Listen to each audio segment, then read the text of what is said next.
What's up, y'all? This is Neena Perez, and this is Straight Talk, No Sugar Added. Thank you guys for chilling out and hanging out with us. You know that I find the best human beings on the planet to come on here to grow, challenge, and transform your thinking. I am so stoked. I've been reading the bio on this gentleman, and he is somebody I know you are going to love. His name is Vince, and he has over 12 years of experience in the mental health. He also is a life coach, a certified mindset coach, and he's even a former firefighter and personal trainer because why not, right? So he combines cognitive behavioral therapy and positive psychology with high levels of accountability and mindfulness to help you find balance with work and family and your personal desires. And I freaking love that. So if you guys are here and you're feeling stuck and you don't know where to choose and what's going on in life, let's dive into this conversation because I know this is going to be enlightening and transformative. And I am so glad he's here. What's up, Vince? How you doing? Hey, Nina, I am doing great. What a good intro. Now I have a lot to live up to. I know I come at it with a lot of energy, but you know what? I get so stoked because when I find like really good people, really good humans that are out there just doing some good stuff to help us like really think about life a little bit differently, right? Because as you know, I mean, we've been just hit with a bunch of shenanigans for like the last few years. Yeah. And mental health is a big issue. It's become a really big issue in this last couple of years. So I really want to get to know you a little bit better, though. So let's dive into that. My first question is always, who are you? I know that's a little question. So who are you, Vin? Who are you? Well, I've been called a lot of things in life. And I've had a lot of identities, a lot of different roles. My favorite thing that I've ever been called, though, is a guy with an opinion. And I think that Ah, that is my favorite title, honestly. That was a little time when I was in the fire department and we were standing there in formation, and the guy next to me, it's kind of like in the military, right? They ask, like, what'd you do before this? Because you're transitioning out of somewhat civilian life to become a first responder. So he's like, right, what'd you do right. before this? I was like, well, I was a therapist. I've been a practicing therapist for about 10 years before I got in here. He's like, huh, no offense, I don't really get your profession, but aren't you just a guy with an opinion? I was like, yeah, I guess I kind of am. I love that. What an easy way to like sum up something too. So if you It's been my favorite way to describe myself. I love that though, right? So you got into firefighting like after that career then. I didn't realize that. So tell me what got you going into even getting into therapy? What was that about? So my childhood dream was to be a therapist and a firefighter, and not a Really? yeah, not Okay. a therapist for firefighters like people used to think, but a therapist and a firefighter and do both. That's so And it cool. was because my dad was a psychotherapist. He still actually is to this day. He still has his own private practice and just sees patients by himself. And then I think every guy at some point in their life, or when they're kids, right, when they're young boys, wants to do something heroic. Yeah. I think it's just intrinsically within us, right? So when you ask a boy, what do you want to be when you grow up? It's something exciting. It's like, I want to be in the military, or I want to be a Yeah. firefighter, or I want to be a cop, or I want to go to space. And it's always something about exploring and danger and excitement. So I think for me, my choice was being a firefighter. So that was How cool is that though that you got to do both? Oh yeah, I mean, it was interesting, right? I I became this a therapist. I was working in mental health since I was 18, and the fire department, at least in New York, it's very competitive, and there's over 80,000 applicants. Oh wow. However, only about 5,000 people every 4 years get in. Wow. So, if you're not in the top 5,000, you're most likely not going to get called to become a firefighter. Now, New York has very strict standards. You age out by the time you're 29. You're no longer Mm, eligible to become a firefighter if you're not already in for consideration. And they only give the test every 4 years. So, from the time you're 18 until about 29, you only have two two opportunities. times, yeah. And it's Wow. not about passing, because the first time I took the test, I think I got a 93, and I was number 18,000 on the list. And then the second time I took the test, 4 years later, I got 103, and I was number 1217 on the list. Oh wow. So it's extremely competitive. You have to be top in your scoring to even get the opportunity. And then you go through all this different training. And then you're a firefighter. So I chose to transition at 28 from being a therapist to being a firefighter. And then a year later, I got into coaching and I resigned from the fire department to do entrepreneurship full time. So I had 3 careers in 3 years. Yeah, that's really cool though. But what's interesting is how long you waited to get into the fire department and then you left a year later. So Right. is it because it's strenuous? Is it because of that? Or was it just I accomplished my goal and I want to go to another goal? Sometimes you get into something and then that's how you realize it isn't for you. Yeah. So I didn't mind the workload of it. I didn't mind the long nights and long days or whatever I was doing in there. I actually still to this day think it was probably the best, coolest, and most exciting experience I will ever have in my life because I don't think Mhm. anything beats that. However, there was a few moments that really set me up to know that my heart just wasn't in it. Where there were times where now, while I was in the fire department, I was building my coaching business on the side. Okay. Okay. So there were constant conflicts because when you're new in the fire department, you're a probie and you are mostly required to come in, especially if guys need off, like you're expected to step up. It's got that Mhm. brotherhood mentality. And I found myself having to choose between stepping up as a firefighter or canceling on clients. And when I realized I really didn't want to cancel on clients, and I was looking forward more to the days where I was doing coaching than the days I was Mhm. going to the firehouse, is when Mhm. I had to come to this conclusion that I'm actually not doing right by anybody. I'm not doing right by my clients because sometimes I have to cancel on them last minute to go to the firehouse. I'm not doing right by the firehouse because I'd rather meet with my clients. And so I'm not jumping at the opportunities to go in like I should be Right. to really get into the brotherhood, right? And then I had to think about, well, what is really the thing that I want to be committed to? Because I could do both, but I know that my heart isn't in both equally. Mhm. So once I kind of got to that truth of there was this one day, and I'll never forget it.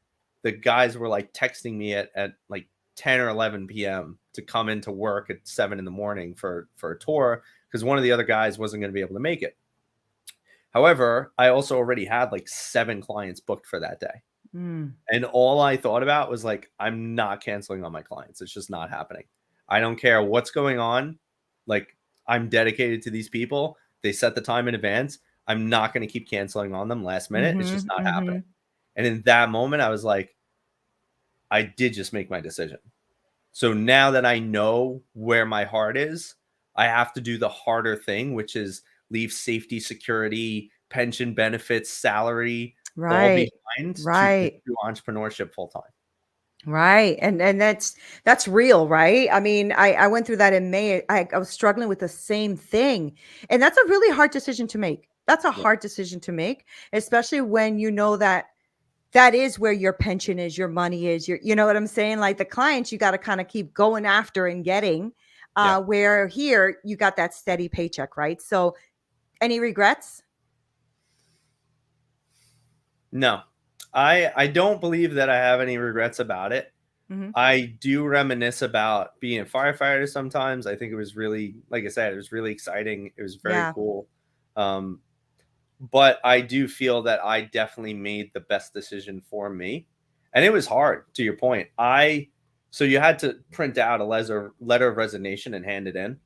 And I probably printed that letter 5 different times because I had to Yeah, I keep bet. changing the dates because I would like print it out and I'd be like, all right, I'm going to do it. And then I'd pace around my apartment for a full day. And then I'd leave it on the desk and then I'd go to the firehouse and then I'd come home and I would be like, all right, I'm going to do it like the next tour. And then I have to Right. print out. So I think that went on for about 2.5 weeks before I That finally had the courage to give in that piece of paper. And this is a little funny story is when I went in, so people don't resign from the fire department.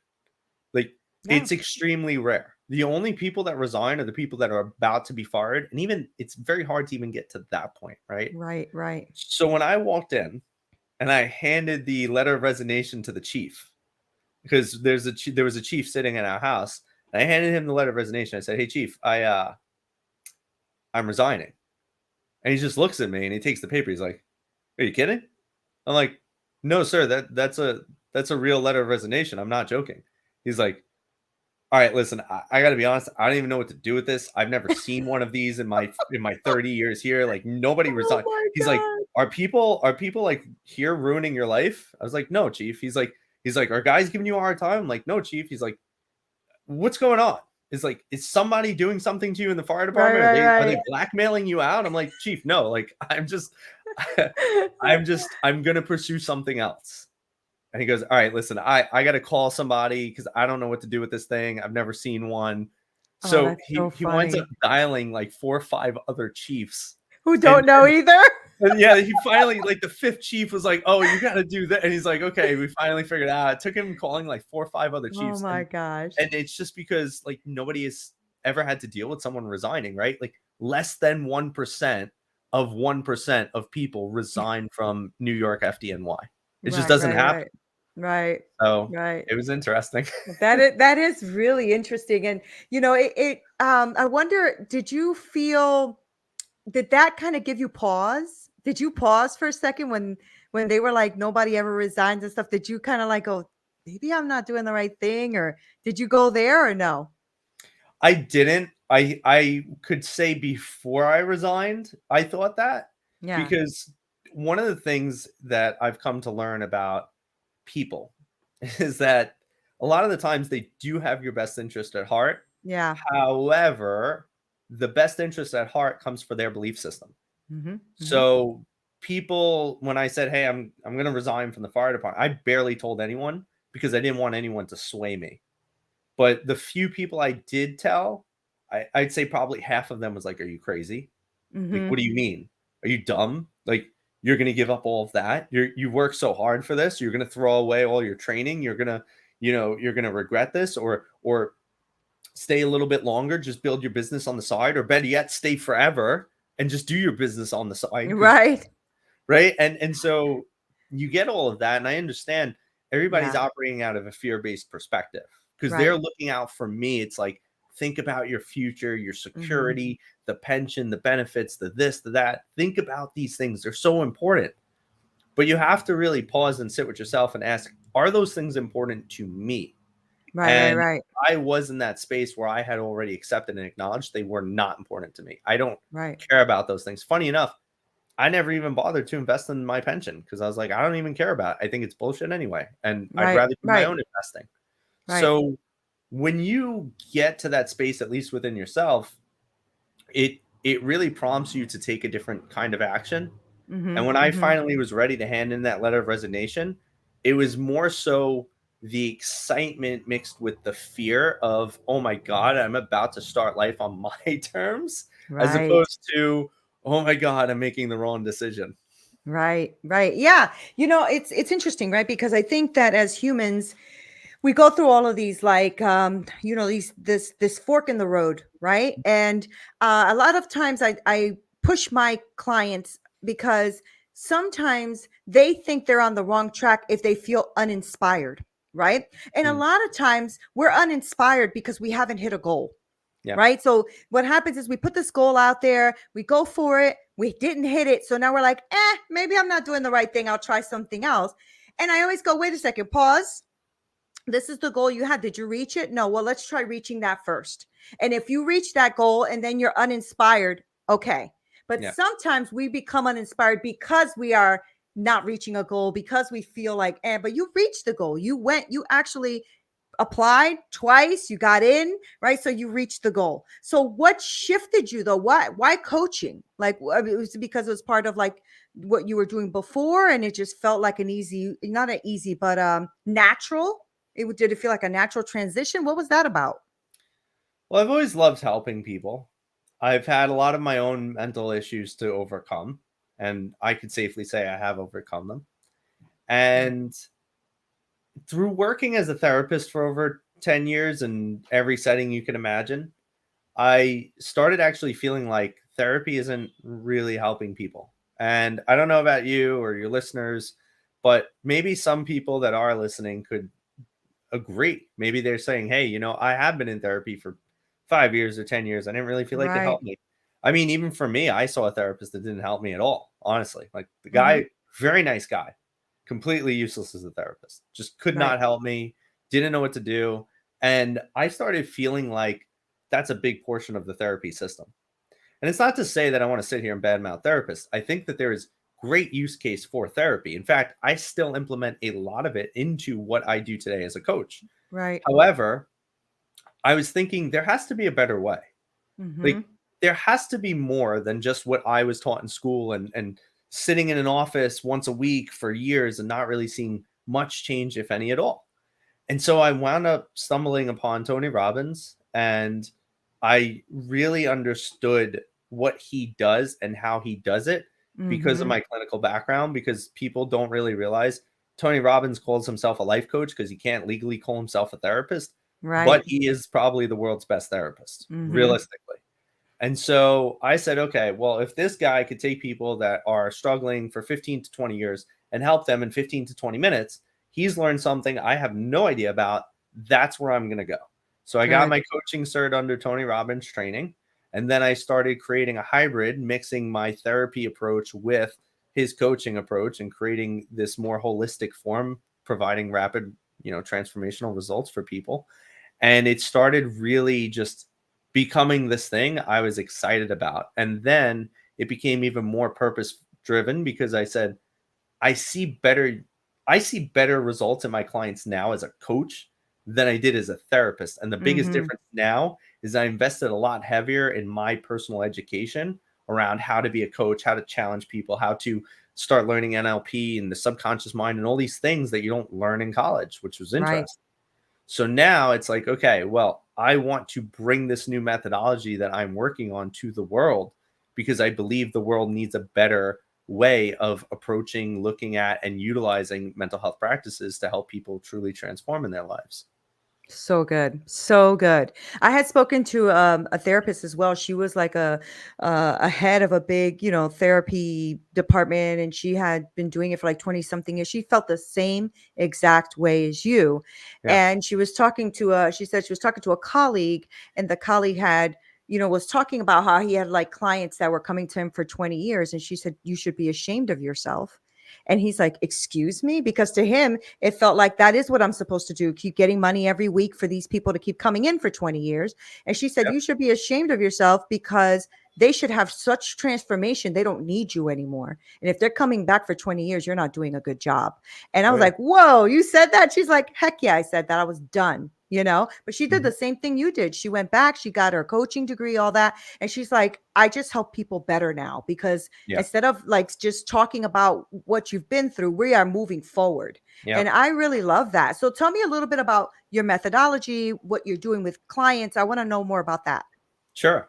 Well, and it's funny to your point, before I go into the methodology, I want to give that one woman praise. I love it. I Yeah. am constantly at battle with therapists and coaches because as you might be able to tell, much like her, I have a very strong stance on this. Mm-hmm. So I will Mm-hmm. call out coaches who will be like, "Oh, well, sometimes the process, what we're taught in like ICF is just sit with a client if they're not making progress." I'm like, "No."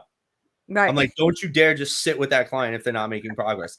Tell that client, be straight up and honest and say, I'm sorry, I do not have the skill set, the tool set, or the capacity to help you in this moment, and you need someone else. We have reached the end of our time Yeah. together." Yeah. And they'll fight me on that. They're like, "Well, that's ICF." I don't care what ICF says. ICF's Yeah. wrong. I I don't don't, either. like So I, funny. I didn't get certified by ICF, and I'm probably a Yeah. better coach than most of them anyway, right? So it's not about like your certification and what you think and Right. Right. it's about looking at how can you really help people. Yeah. Because if you're just following what you're told in a book, like I did when I was a therapist who went through college, probably you're not getting great results with your people if Mm-hmm. you're a Mm-hmm. therapist or a coach or whoever you are. And so it's really you have to seek out better ways to help people. Yeah. And so transitioning into what my methodology is, it's very I'd say it's very versatile. Like people ask me if I have a program, I don't. The biggest thing that I do is I will have a client come in, and this is the only cookie cutter thing I do is I've created an onboarding assessment. From my time as a therapist, I used to do these things called psychosocial assessments, which were basically extremely in-depth onboarding questionnaires where I would go through each phase of this person's life. I would go through early childhood, teen years, and then wherever they're at, let's just say they're 50, then I have to go through early adulthood, middle adulthood, late adulthood, right? Or if they're in their Mm-hmm. 20s, we stop at early adulthood, etc.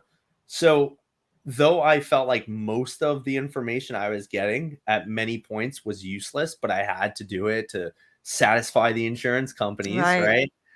I saw that there was a lot of great stuff in there because as you prompt people to go through these uh, pivotal moments and transitional periods in their life, you start getting pieces of information Mm-hmm. that Mm-hmm. creates a map that you didn't have before to understand why they are the way they are currently. And that is That's awesome. paramount, right? Mm-hmm. Mm-hmm. So that's the first part of the homework. The second part is a comprehensive assessment of who you currently are and how you currently view life. So again, it goes back to me understanding everything about your belief systems, your perspective, how you view things, and most importantly, how you view yourself. And then the last piece of my onboarding homework is we do this full assessment of where you would like to go. Like, how do Mm-hmm. you want to grow? What do you see as your vision for your life, your business, whatever it could be?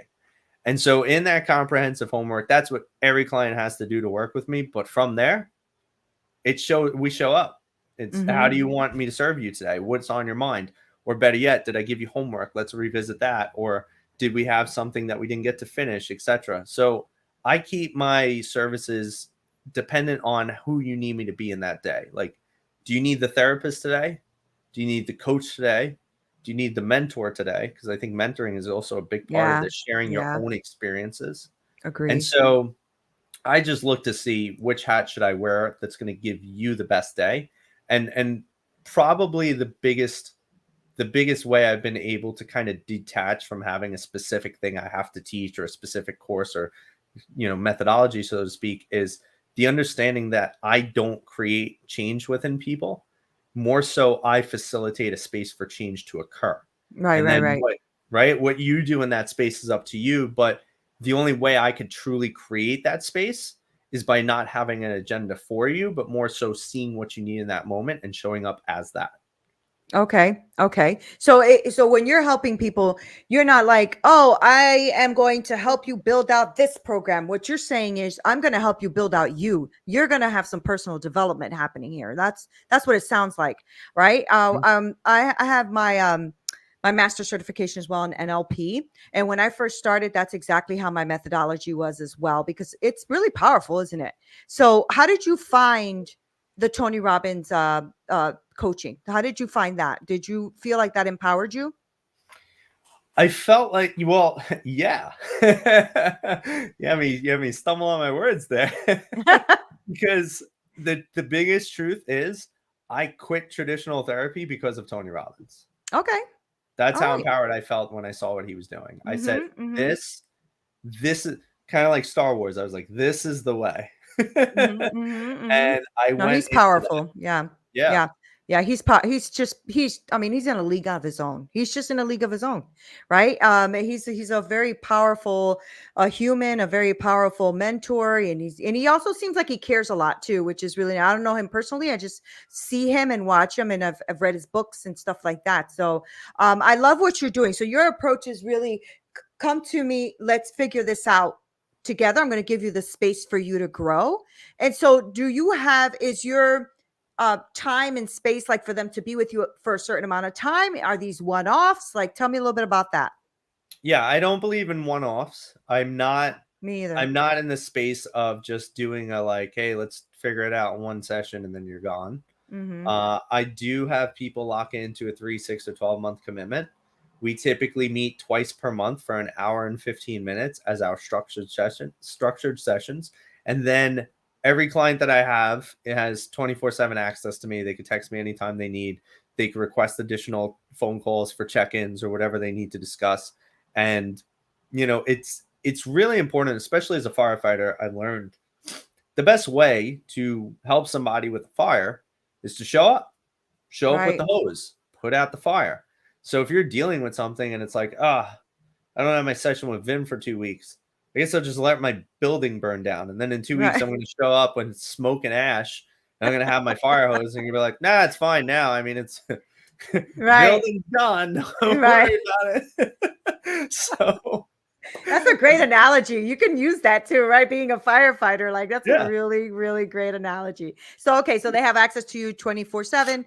You meet with them twice a week. I mean, sorry, Twice a month. twice a month, Yep.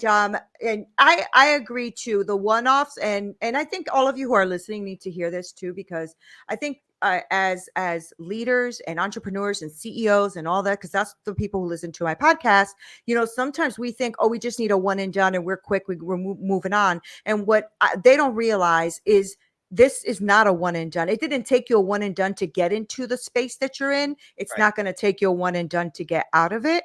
And so I'm glad you said that, Vince, because I think that's one of the most important things is for you to be clear about that, right? That this is not just get on a phone call with me. I'm going to help you with this mental health issue you have today, and tomorrow you're good.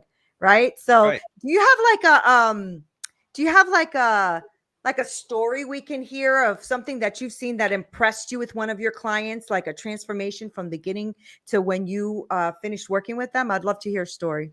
Yeah. Well, it's funny too, because sometimes to the point of, even though I don't do one and dones, I do let people modify their packages. When clients get to a space that they no longer really need me, it's funny because sometimes they still want that Yeah. accountability and they still want somebody in their corner. And I don't discount that. I don't look at it like, oh no, like you have to be without me. Because I did help that person. I know that they've transformed and I trust Right. them to be on their own, but I also know they like to have space where at least somebody is there, like for them, where they could just be unjudged and unapologetic. Right. So Right. I'll say, yeah, if you want, we could still work together in a capacity of like once a month. And a lot of my really great clients who have been able to transition out of their problems have stopped seeing me as frequently, and they'll do once a month or once every 2 months. And again, that's after the work though. So I want to just let people know, right? It's not that you can't get to the space where you could just have a one and done to some degree, right? Like, because that's still not a one and done. It's a continuation of their progress, but you have to be willing to put in the work. The reason I do 3, 6, Yeah. and 12-month Yeah. commitments is because I want to know that you want to take this process seriously, that you want to actually resolve your issue instead of putting a bandage on it and then seeing me in 2 months. I don't care about that.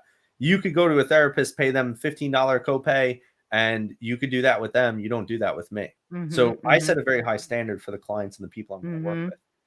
with. To Mm-hmm. that point, I like working with entrepreneurs, high performers, etc., because they're people who already know how to take action, and they're Right. usually just missing a skill set, a tool set, a mindset, or something that can transform their life. So Right. one of my favorite stories of one of my best clients is, to the typical story. He was in therapy for about 15 years, didn't really get any great results, had some really bad therapists, according to him. I didn't say anything, but had some really bad therapists in therapy, 15 years on medication for anxiety, depression, and panic attacks. So he was trying to really manage all these things. And I remember when I first started working with him, the panic attacks were pretty interesting. He would get very Mm-hmm. shaky. He would like be almost unresponsive to some degree. There was a lot of stuff going on within him. Mm-hmm. And a lot of what I teach, so even though I don't have a specific methodology, I have things I know that work, right? If that makes sense. Right. And a lot of the things I teach is around aspects of self mastery, how you can work on controlling any and all situations in life by finding the little things you could tug at that can pull the string of control completely. So, as we had worked together for about the first 6 months, he started really shifting his perspective. And all of the praise for this man's change, by the way, is on him because Mm-hmm. he's an action taker. If I told him to do something, he wouldn't be like, okay, maybe, and then show up to next session and not have it done. He would get it done. Then he'd text me, be like, hey, I just did it. And we would have a little dialogue about that. And then I'd give him tweaks to keep doing until we met next. Right. And so in the first 6 months, he had a very big perspective change.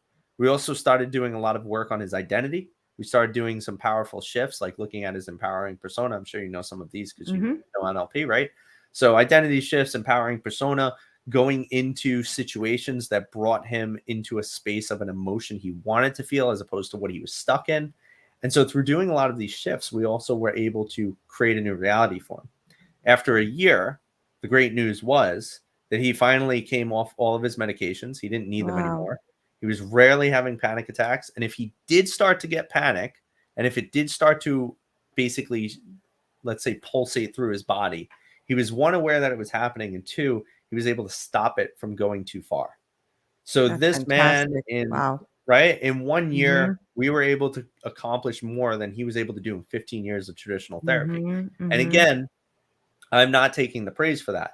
He took action. He was just missing skill set, tool set, mindset. And I Yep. provided those things to him and he took them and he ran. And I am so proud of him. And every time anyone asks me, like, what's your favorite success story with a client? He's the one I go to because it's truly it's very personal to me to some degree because when I was younger, I was diagnosed with depression, anxiety, panic disorder. My therapist wanted me on medication. I refused. I was never going to go on medication, but I also knew that there had to be a way to overcome it. I just didn't know how, and my How? therapist Right. wasn't helping me either. Right. So Right. when he came to me as a client, it was almost personal. I was like, I'm gonna help this man, and he's Right. gonna get rid of this crap just like I did, because I'm not gonna let some therapist or anyone sit here and label him and tell him how he has to live. You are gonna ditch your diagnosis. We are gonna let you live label free, and we're getting rid of all this crap. And Right. I like that's my commitment to you. And Right. he was ecstatic about it. He did it, and he reaped the results of it. It's so good, right? And that's good. It's so good. I love when we can cause transformation. And most of us who get into coaching is because we have been through something and we want to so desperately get somebody through their something, Yeah, right? That's yeah. so freaking cool. I'm really glad that you did that. I'm glad that you're in this space too. So I know that I'm running a little over time because I really like talking to you. So I did before I let you go though, I do want the people who are listening who are really jiving with you right now. You have a great personality. You know what you're doing. And plus, I love the aspect of your past, like everything you can bring into coaching, which is really important. It really, really is because you got to know the human in front of you, right? Yeah. So, how do people work with you? How do they get in contact with you? Like all that stuff. And if they want to work with you, Vin. Yeah, I mean, there's many ways, right? You can email me at Vincent at vincentinfante.life. It's a pretty direct uh, form of communication. You can check out my website. Oh, I'd love for people, even if they don't want to work with me, Hmm. I would love for people to check out the free resources I have. I have this Okay. one thing I have. It's called a mission board. It's better than a vision board for two reasons. One, because I made it. And number two, and number And he's two, modest, y'all. He's modest. the most humble. Bet on that. No, but So funny. it's it's really great, and it's something I spent a lot of time looking at because I realized a lot of vision boards are just. Listen, I like the woo woo stuff. I really do. I'm into the mystical, spiritual things. Like you could sit here and talk to me about past lives and stuff, and I will be like focused, right? Right. However, I think a lot of vision boards are just kind of feel good bullshit. Yeah. And if you could tell, or any one of the listeners could tell, I'm a little bit of a no nonsense guy. I like to Yeah. have fun, but I also can cut to the real stuff pretty quick, right? Yep. So when I created this mission board, I said, how can I take a vision board? Because I see the validity and I know the power of visualization, but how can I make it more intentional, more purposeful, and better? And so that's what I set out to do by creating this mission board. It really teaches you how to be extremely intentional with creating your life. So there's that. I have a free newsletter I release on the 1st and the 15th of the month.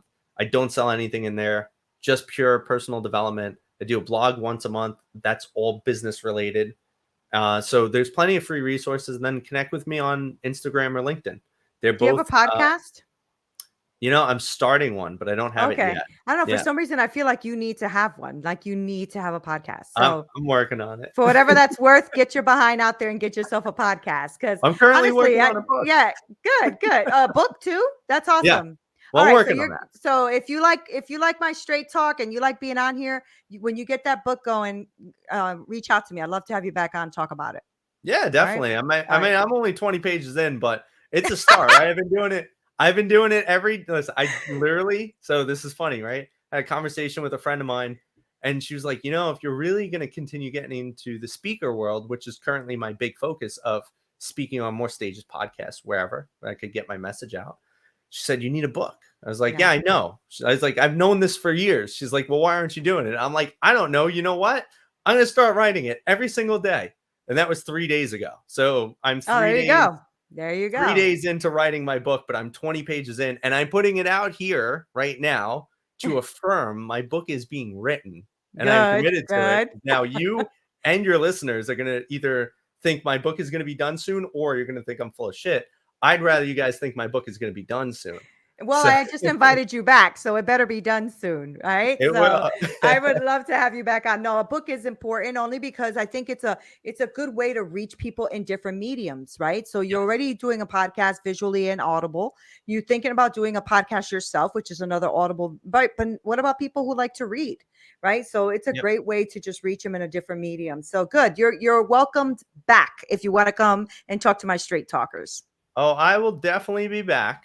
Okay, And good. in the meanwhile, I forgot to mention my socials. In the Yes. meanwhile, check me out, Instagram, LinkedIn. It's at Vin Infante. I just keep it short. You don't have to do the full name.